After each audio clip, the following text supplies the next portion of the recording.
안녕하세요. 저는 사업을 하고 있는 여자이자 예쁜 고등학생 딸과 함께 살고 있는 엄마입니다. 그리고 이혼녀이기도 하죠. 이번 기회에 제 얘기를 한번 들려드리고 싶어 이렇게 글을 쓰게 되었습니다.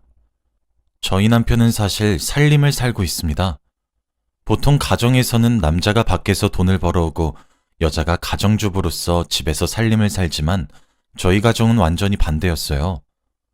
남편은 저희 회사에 들어온 직원이었습니다. 저희 집은 대대로 사업을 하고 있는 집안이었는데 저는 저희 아버지의 회사를 물려받기 위해 경영 수업을 하고 있었죠. 막 드라마에 나올 것처럼 엄청나게 커다랗고 번쩍번쩍한 그런 대기업은 아닙니다. 평범하고 자그마한 사업체예요. 수입은 그래도 괜찮지만요. 저는 아버지의 옆에서 직접 일을 배우면서 경영을 배워나가고 있었습니다. 그때 신입사원으로 들어온 제 남편을 만나게 되었죠. 당시의 남편은 지금처럼 제게 쓰레기 같은 존재는 아니었습니다. 오히려 반짝반짝 빛이 나는 사람이었어요. 열심히 구슬땀을 흘려가며 이리 뛰고 저리 뛰고 그런 열정적인 사람이었죠. 직원 내에서도 부침성도 좋은데 일하는 것에도 열정 있는 직원이라 예쁨도 많이 받았습니다. 심지어 친절하고 자상하다며 여직원들 사이에 인기도 꽤 있었나 보더라고요. 물론 사장의 딸이었던 제게도 예외는 없었습니다. 저는 사장실에서 아버지 바로 옆에서 경영을 배우고 있었고 남편은 신입사원이라 사실 잘 마주치지도 않았거든요. 그러던 어느 날 회사에 전체 회식이 있던 날이었습니다. 아버지는 제게 회사 사람들과 더 어울리고 오라고 하시며 먼저 집으로 돌아가셨어요. 남편은 그렇게 혼자 남은 제가 자신과 같은 신입사원인 줄 알고 먼저 말을 걸어왔습니다. 그 상황에 재밌어서 전 아무런 말도 하지 않았죠. 그러면서 우린 그날 가까워졌고 일은 벌어지고야 말았습니다. 다음날 외박한 딸을 보며 저희 아버지는 불호령을 내리셨습니다. 그리고 바로 그날 제 뱃속에 아이가 생겼어요. 당연히 저희 집안은 뒤집어졌습니다. 집안의 수준 차이가 정말 많이 났었거든요. 사실 저와 남편의 빈부격차는 정말 극명한 수준이었습니다.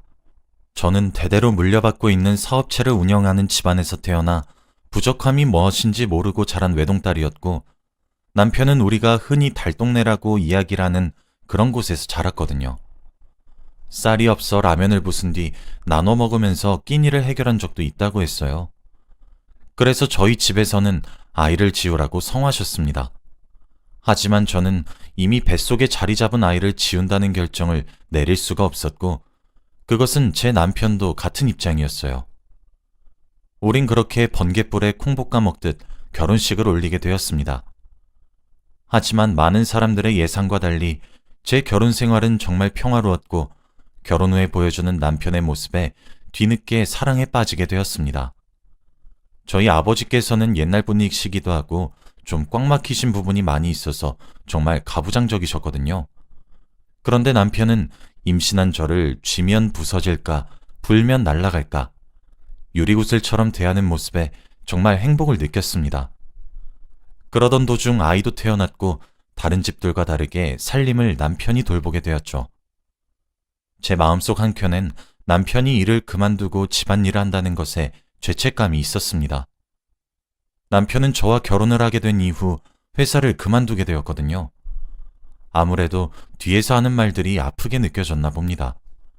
그리고 살림을 산다는 것도 굉장히 힘든 일이잖아요. 그래서 저는 처음부터 생활비 몫을 아주 넉넉히 빼서 남편에게 줘버렸어요. 그리고 일체 간섭도 하지 않았습니다. 저희 가정이 남들처럼 월급쟁이 인생을 살고 있는 것도 아니다 보니 여유롭게 살면 좋겠다 했죠. 그래서 그랬던 걸까요?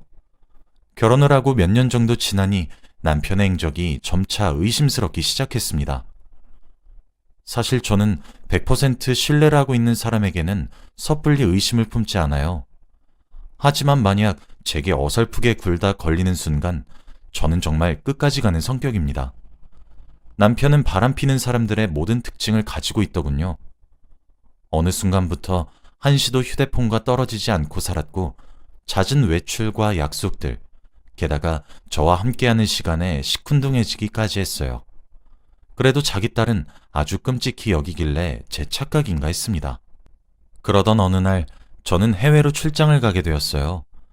그런데 생각보다 해외에서의 일이 빠르게 마무리가 되어서 원래 일정보다 이틀 정도 빠르게 귀국할 수 있게 되었죠. 가벼운 발걸음으로 집으로 돌아가 보니 거실에 모르는 여자가 와서 와인을 한잔한 것 같은 너저분한 상태더라고요. 제 딸아이는 유치원에 보내고 말이에요. 제 얼굴을 보자마자 귀신이라도 본 듯 사색이 되어 질리는 남편의 얼굴을 보니까 화가 나도 그렇게 날 수 없었습니다. 남편은 그 여자 바로 앞에서 무릎을 꿇고 싹싹 빌기 시작했고 그 여자는 뭐가 그리 당당한지 제 집에서 두 발로 당당히 서 있더군요. 저는 그들의 꼴을 보자마자 동영상을 촬영했고 바로 경찰에 간통죄로 신고했습니다. 이혼소송을 시작했어요. 하지만 매일 밤마다 울면서 아빠를 찾는 딸아이의 모습과 자기가 정말 미쳤던 것이 분명하다며 정말 딱 한 번의 실수였다며 싹싹 비는 남편의 모습에 생각을 바꾸게 되었어요. 그 이후로도 남편의 얼굴을 가만히 보고 있으면 갈라서고 싶은 마음은 정말 굴뚝 같았습니다. 하지만 차마 아이의 얼굴을 보니 이혼소송을 계속할 수는 없겠더라고요. 제가 아이에게 아빠를 뺏어가는 건가라는 생각이 들어버렸거든요. 그렇게 우리는 극적으로 이혼을 하지 않고 저는 남편을 용서한 후 가슴에 묻기로 했습니다. 하지만 상간녀가 받을 처벌을 없애고 싶지는 않았어요. 결국 간통죄로 인해 상간녀는 1심에서 1년의 징역을 받게 되었습니다. 저는 남편이 항소하게 만들었고 그때 고소를 취하했죠.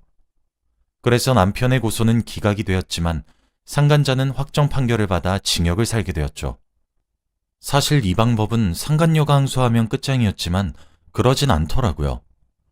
그 이후 전 남편에게 쥐죽은 듯 살라고 경고했습니다. 믿었기에 넉넉히 주었던 생활비도 딱 정확하게 주기 시작했고 커피 한 잔의 여유는 허락했지만 그 이외 여가 생활의 지원은 딱 끊었습니다. 남편도 제게 반성문과 각서를 썼기에 아무런 불만도 품지 못했어요. 그렇게 세월이 지났고 저희 딸아이가 고등학교에 입학할 나이가 되었어요. 제가 남편의 외도를 가슴에 묻고 10년이 지난 해였죠. 10년이면 강산도 변한다고 저도 많이 누그러졌습니다. 그리고 남편도 무너진 신뢰를 회복하기 위해서인지 저와 딸아이에게 정성을 쏟기 시작했죠. 그래서 정말 꿈에도 몰랐어요. 저는 뛰는 남편 위에 날고 있다고 생각했는데 사실 남편이 제 머리 꼭대기 위에서 놀고 있더라고요. 제게는 부부 동반 모임이 여러 개 있습니다. 아무래도 제가 바깥 일을 하고 있기도 하고 사업체 쪽으로도 많은 모임이 있었거든요. 하루는 그중 한 모임의 친구로부터 전화가 한 통 걸려오더라고요. 왜 여기까지 와서 자신의 얼굴을 보고 가지 않느냐는 그런 전화였죠. 저는 무슨 말이냐고 물으니까 친구가 대답하더라고요. 너 아니야? 분명 차 번호는 너 맞는 것 같던데? 오늘 우리 갤러리에 왔었잖아. 라고 말이에요. 저는 영문을 모르겠어서 잘못 본 거 아니야? 오늘 하루 종일 회사에 있었는데 무슨 소리야?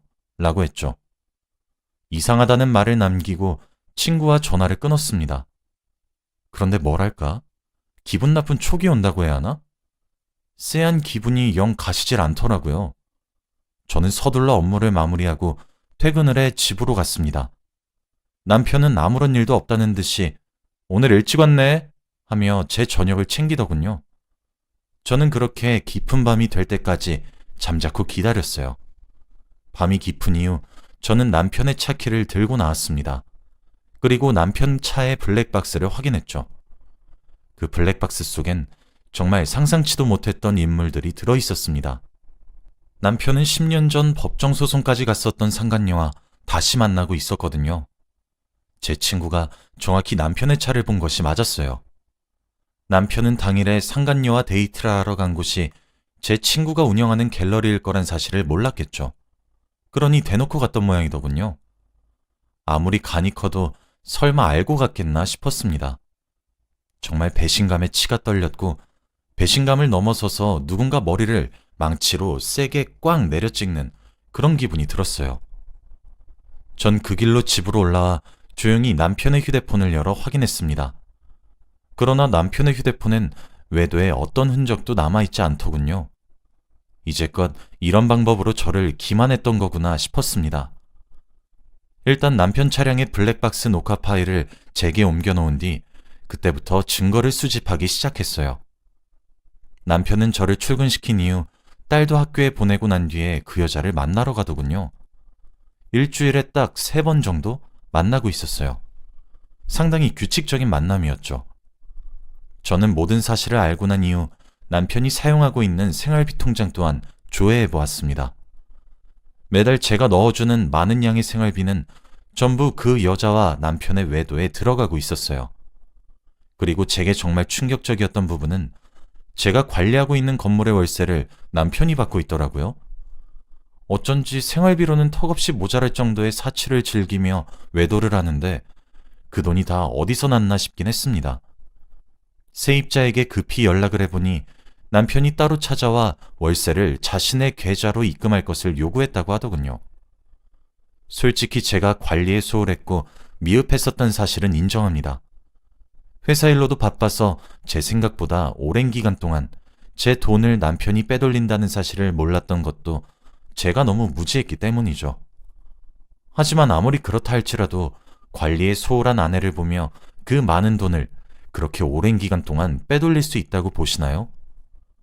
믿는 도끼에 발등이 찍힌 수준 정도가 아니었습니다. 진짜 사람 속이 부글부글 끓었어요. 저는 바로 변호사를 선임했습니다. 변호사가 그러더라고요. 보통 상간녀 소송을 하는 이유는 법정 싸움까지 가면 아무리 불륜까지 저지른 사이라고 하더라도 서로 네가 못났니 내가 잘났니 하며 싸워서 사이가 파탄이 나는데 아주 이례적으로 계속 만나는 경우가 있다고 하더라고요. 그리고 제 경우가 그 이례적인 경우였죠. 이 경우에는 상간녀에게 상간자 소송을 준비할 수 있다고 합니다.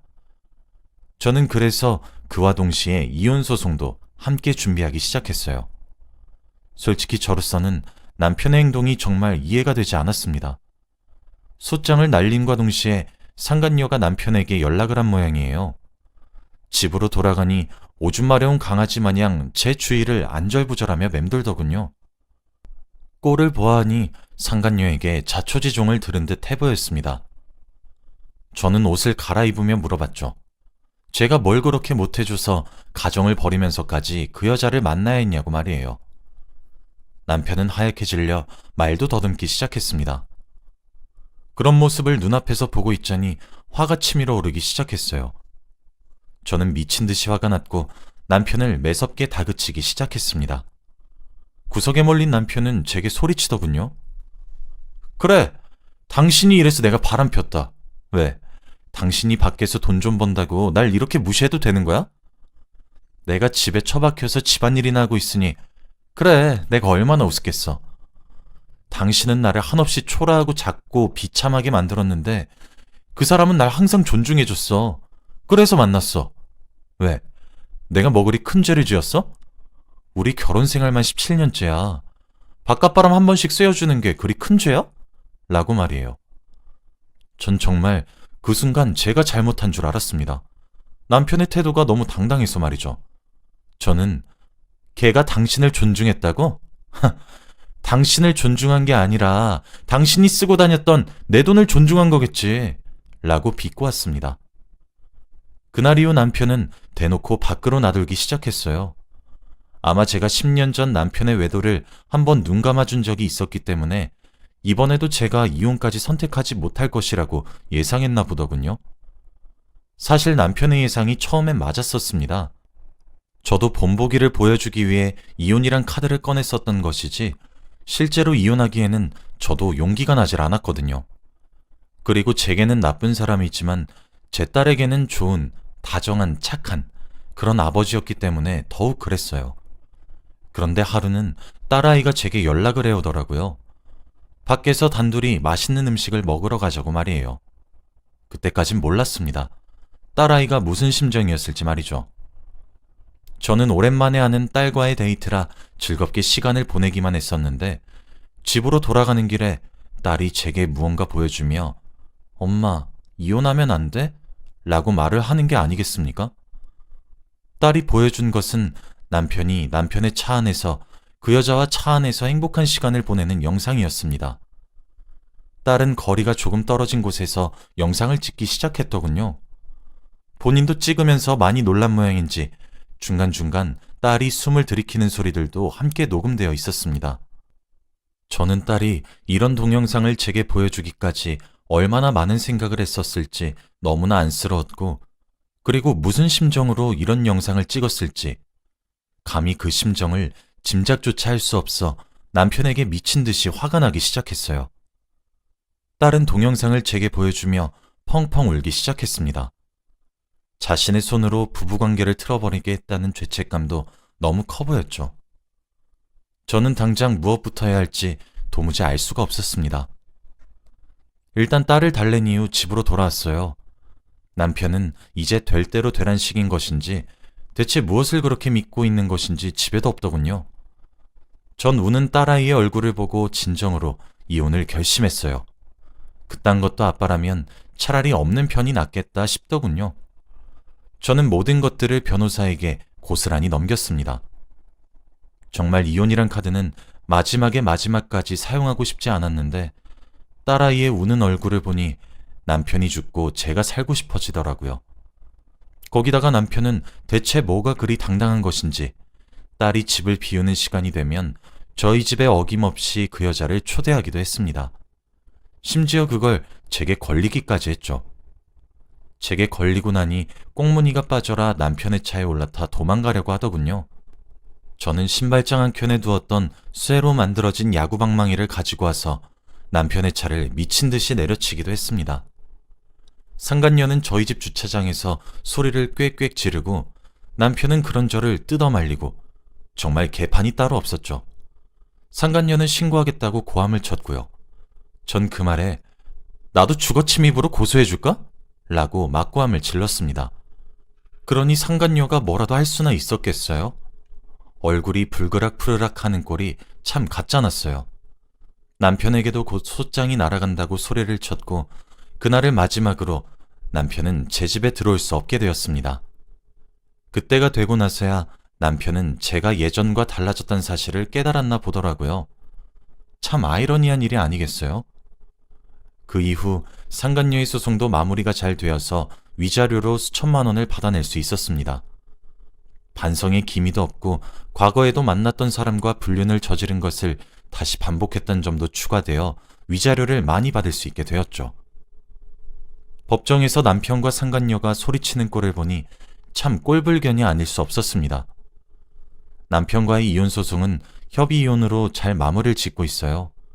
소송으로 가게 되니 남편이 10년이 넘는 세월 동안 살림을 맡으며 전업주부로서의 삶을 살아서 제가 피땀 흘려 번 돈들을 적정 비율로 받을 수 있더라고요.